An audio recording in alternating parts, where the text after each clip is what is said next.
में इस बार 70 से ज्यादा किस्मों के लगभग 18 लाख ट्यूलिप फूल खिले हैं। गार्डन को तय समय से करीब 10 दिन पहले ही खोल दिया गया है ताकि सैलानी इस खूबसूरती का भरपूर आनंद ले सकें। ट्यूलिप फेस्टिवल के दौरान यहां न केवल फूलों की नुमाइश होगी बल्कि कश्मीरी संस्कृति की झलक भी देखने को मिलेगी।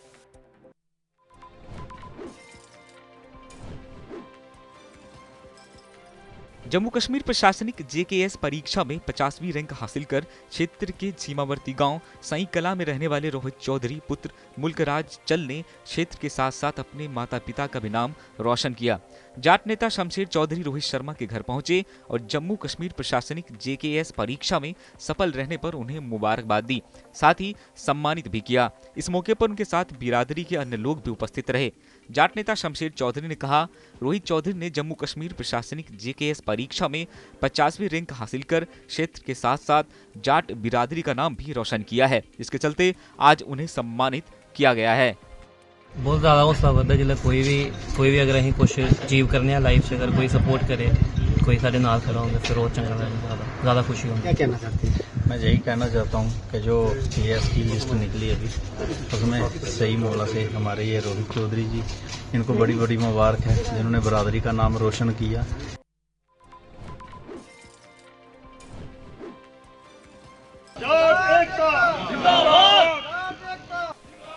RS-पुरा में सोमवार को विशाल जाट सम्मेलन का आयोजन किया गया, जिसमें बिरादरी के उत्थान और विकास पर विस्तार से चर्चा की गई।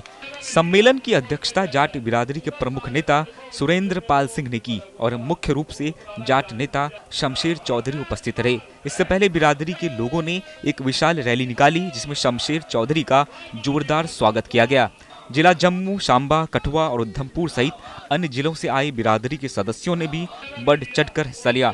सम्मेलन में बिरादरी के विकास और सामूहिक हितों को लेकर कई अहम प्रस्ताव और विचार साझा किए गए।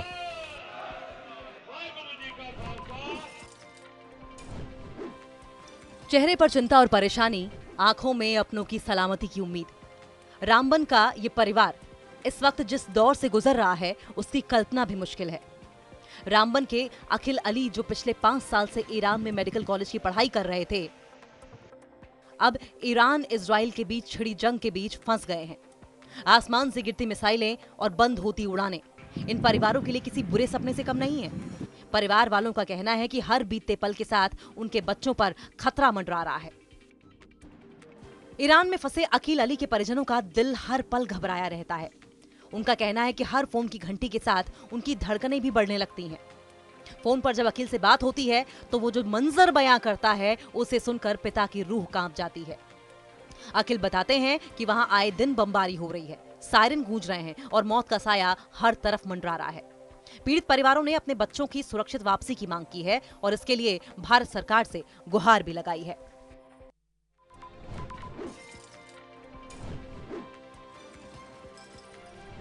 पुंछ में भी नवरात्रि की तैयारियां जोरों पर चल रही है, जिसके चलते नगर के सभी माता मंदिरों को दुल्हन की तरह सजाया जा रहा है। खासकर नगर के मुख्य बाजार स्थित प्राचीन कालिका माता मंदिर को इस बार भी अलग प्रकार से सजाया जा रहा है। इसमें मंदिर समिति के सदस्य बड़ी ही मेहनत और लगन से मंदिर की सजावट के काम में जुटे हुए हैं। मंदिर समिति के सदस्यों का कहना है कि इस बार हम मंदिर की सजावट में प्लास्टिक से बने नकली फूलों और रंग बिरंगी चुनरियों का प्रयोग कर रहे हैं और इसमें एक खास बात यह है कि सजावट में प्रयोग होने वाले सभी फूल और चुनरियां भारत में बनी हुई है। हम सजावट में एक भी चाइनीज वस्तुओं का प्रयोग नहीं करेंगे। जैसे कि ये भी जो मंदिर की सजावट के लिए जितना भी ये चुनिया वगैरह जो फूल आए हैं सब जो भारतीय इंडियन है और हम हर बार मंदिर की सजावट करते हैं जहाँ पे, और माता रानी से यही प्रार्थना करते हैं सभी अपनी जगह ठीक रहे और जो भी फूल छूल चुनिया जो भी कोई चाइनीज चीज इस्तेमाल नहीं है, जो सब इंडियन है।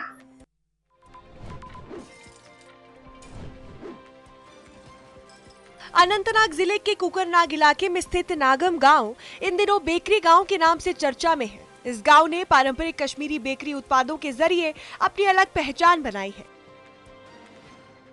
गांव में करीब 15 बेकरी की दुकानें चल रही हैं, जहां 200 से ज्यादा लोग काम कर रहे हैं। यहां के लोग दिन रात मेहनत करके पारंपरिक कश्मीरी बेकरी आइटम तैयार करते हैं, जिनका स्वाद और गुणवत्ता लोगों को बेहद पसंद आती है। ये जो आप लजीज रोटी देख रहे हैं, कश्मीरी रिवायती रोटी, एक नमकीन कुलचा है। जैसे कि कैमरामैन दिखाने की कोशिश कर रहे हैं ये कैसे प्रिपेयर होता है, कैसे बनता है। नागम कुकरनाग में इस वक्त हम मौजूद हैं। ये आप देख रहे हैं तंदूर लगे हुए हैं, रोटियां बन रही है। आमिर हमारे साथ हैं, इसके साथ और 2-3 लोग जो हैं वो काम पे लगे हुए हैं और कोशिश ये की जा रही है कि दुनिया की बेहतरीन रोटी यहाँ से प्रिपेयर हो, कुलचा प्रिपेयर हो। और जैसे कि मैंने बताया आपको कि ये जो नागम की जो रिवायती रोटी है ये पूरी दुनिया में मशहूर है।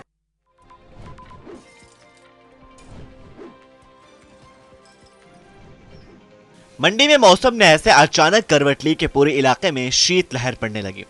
ऊपरी इलाकों में भारी बर्फबारी और निचले इलाकों में लगातार बारिश से ठंड बढ़ गई। भारी बर्फबारी से ऊपरी इलाकों में बर्फ की सफेद चादर बिछी है। वहीं पूरे जिले में बारिश से ठंड बढ़ने के कारण जनजीवन प्रभावित हो गया और बाजारों में भी सन्नाटा देखा गया। लंबे समय से चल रहे ड्राई स्पेल के बाद हुई बारिश और बर्फबारी से लोगों ने राहत की सांस ली है। वहीं किसानों और स्थानीय लोगों का कहना है कि इससे जमीन की नमी बढ़ेगी और सूखे से राहत मिलेगी। मौसम ने फिर करवट ली। गर्मी बहुत हो गई थी, 15-20 दिन से काफ़ी चेंज हो गया था मौसम, गर्मी बहुत थी और दोबारा मौसम ने करवट ली है और हसीन मौसम हो गया है। और लोगों को जो खेतीबाड़ी करते हैं उनके लिए बहुत अच्छा है कि उनका तो पहले सारा सूख ही गया था गर्मी की वजह से।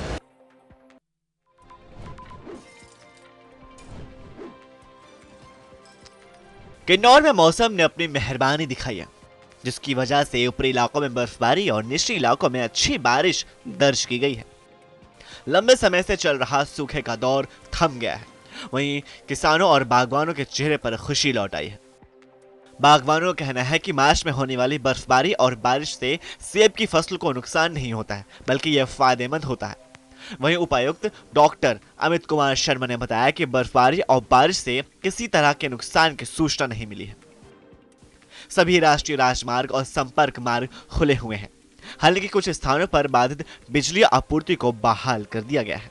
रोड्स जो हैं अभी तक हमारे सारे सुचारू रूप से चल रहे हैं और कुछ ट्रांसफार्मर्स थे जिनमें बिजली की सुविधा बाधित हुई थी, परंतु अभी लेटेस्ट इंफॉर्मेशन के अनुसार सिर्फ केवल 2 ट्रांसफार्मर्स हैं जो हमारे डाउन पोजीशन पे हैं। बाकी सारे बिजली व्यवस्था जो है अप एंड रनिंग है।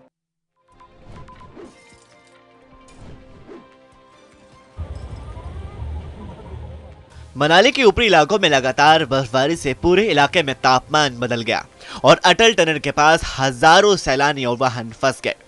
भारी बर्फबारी से सड़क पर बर्फ की मोटी परत जम गई, जो देखने में काफी खूबसूरत लग रही है, लेकिन राहगीरों को परेशानी भी हुई है, जिससे कई वाहन फिसलने लगे। रविवार शाम से करीब 1000 से अधिक वाहन यहां फंसे रहे। पुलिस और प्रशासन की टीम ने रात भर रेस्क्यू अभियान चलाकर वाहनों को और सैलानियों को सुरक्षित मनाने की ओर निकाला। कई पर्यटक पैदल ही सुलंग नाला की ओर रवाना हो गए। फंसे लोगों को खाने पीने की दिक्कतों का भी सामना करना पड़ा। प्रशासन के मुस्तैदी से सोमवार शाम तक अधिकांश सैलानियों को सुरक्षित बाहर निकाल लिया गया। तो रास्ते में आने में अटल टनल में इतना भारी जाम लग गया कि कोई गाड़ी आगे निकल रही है, कोई ओवरटेक कर रहा है, कोई कैसे आगे देखा तो आगे पैदल चल के गाड़ियां स्किड कर रही थी।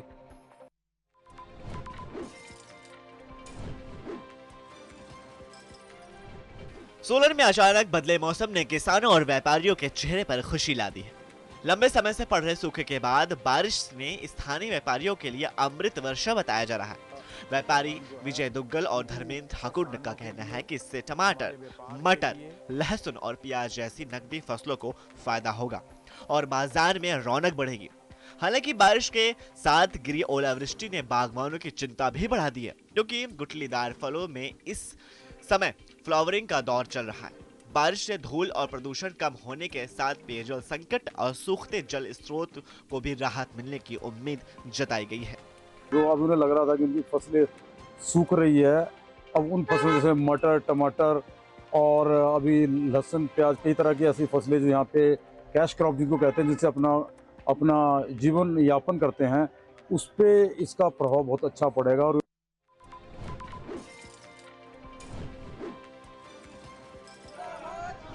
धर्मशाला में हिमाचल प्रदेश पेंशन संयुक्त संघर्ष समिति के बैनर तले पेंशनरों ने जोरदार प्रदर्शन किया।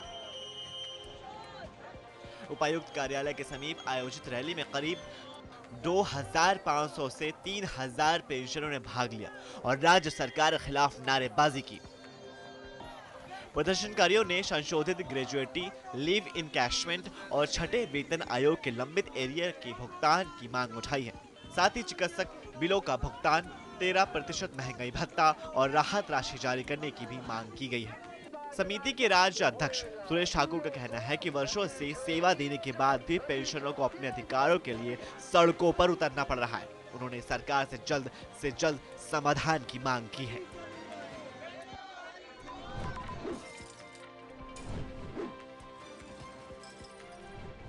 ये तस्वीर हिमाचल के मनाली से है।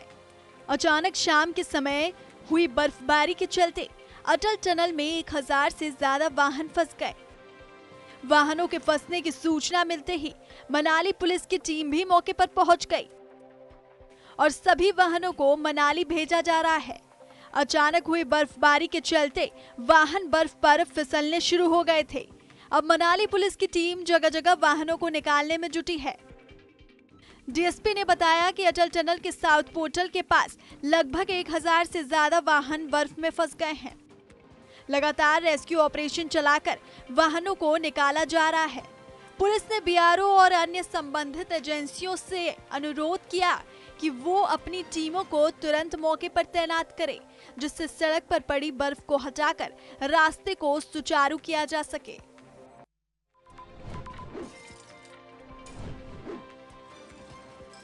पूरी मशीन में बंद है। एक तरफ जहां बर्फबारी मुसीबत बनी हुई है, तो वहीं दूसरी तरफ ये तस्वीरें किश्तवाड़ से सामने आई हैं, जहां डांगडुरू इलाके से एक बेहद दुखद खबर सामने आई, जहां भारी लैंडस्लाइड ने भारी तबाही मचाई है।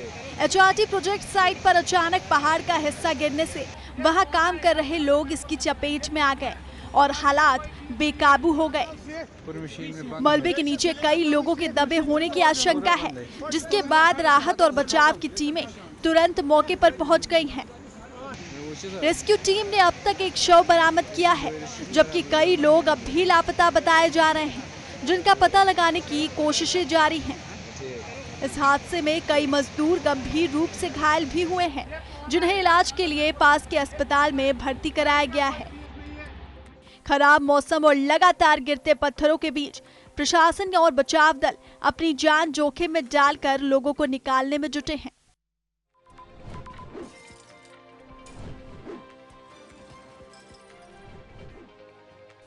जम्मू कश्मीर के डोडा और किश्तवाड़ में पिछले कुछ दिनों से लगातार हो रही बारिश और ऊंचे इलाकों में बर्फबारी ने जनजीवन को पूरी तरह से प्रभावित कर दिया है। खराब मौसम और कड़ाके की ठंड को देखते हुए दोनों जिलों के प्रशासन ने एहतियात के तौर पर सभी सरकारी और प्राइवेट स्कूलों में क्लास सस्पेंड करने का बड़ा फैसला लिया है। बच्चों की सुरक्षा को प्राथमिकता देते हुए अधिकारियों ने यह आदेश जारी किया ताकि बिगड़ते मौसम में उन्हें किसी तरह की परेशानी ना हो।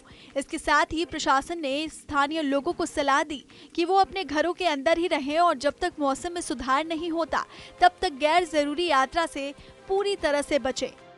पहाड़ी रास्तों पर फिसलन और भूस्खलन के खतरे को देखते हुए सुरक्षा एजेंसियां भी पूरी तरह से अलर्ट पर हैं।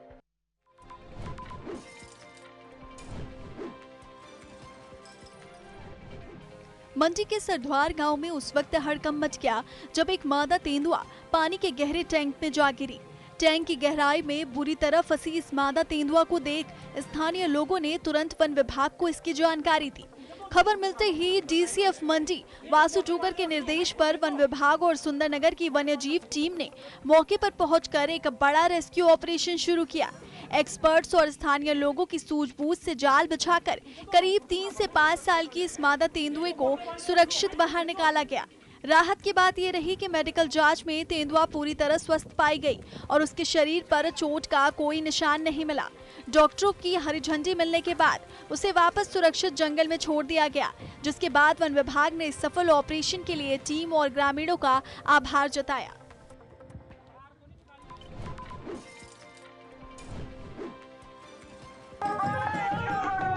सिरमौर में एक बेहद अनोखा नजारा देखने को मिला, जहां रेणुका जी विधानसभा क्षेत्र के ग्रामीणों ने खुशी में कांग्रेस प्रदेश अध्यक्ष और स्थानीय विधायक विनय कुमार को सिक्कों से तौल दिया। दरअसल कैथू कुफरा को नई पंचायत का दर्जा मिलने पर स्थानीय लोग इतने उत्साहित थे कि उन्होंने ढोल नगाड़ों और फूलों के साथ अपने चहेते नेता का भव्य स्वागत किया। नई पंचायत बनने की इसी खुशी को जाहिर करने के लिए ग्रामीणों ने एक तरफ तराजू में विनय कुमार को बिठाया और दूसरी तरफ सिक्कों का ढेर लगा दिया। इस खास मौके पर जनता को संबोधित करते हुए विनय कुमार ने कहा कि नई पंचायतों के गठन का मुख्य उद्देश्य लोगों के सरकारी कामों को आसान बनाना और विकास की रफ्तार को तेज करना है। उन्होंने ग्रामीणों से अपील की कि आने वाले पंचायत चुनाव में वो आपसी सहमति से अपने प्रतिनिधि चुने ताकि गांव को अतिरिक्त बजट और विकास की नई सौगात मिल सके।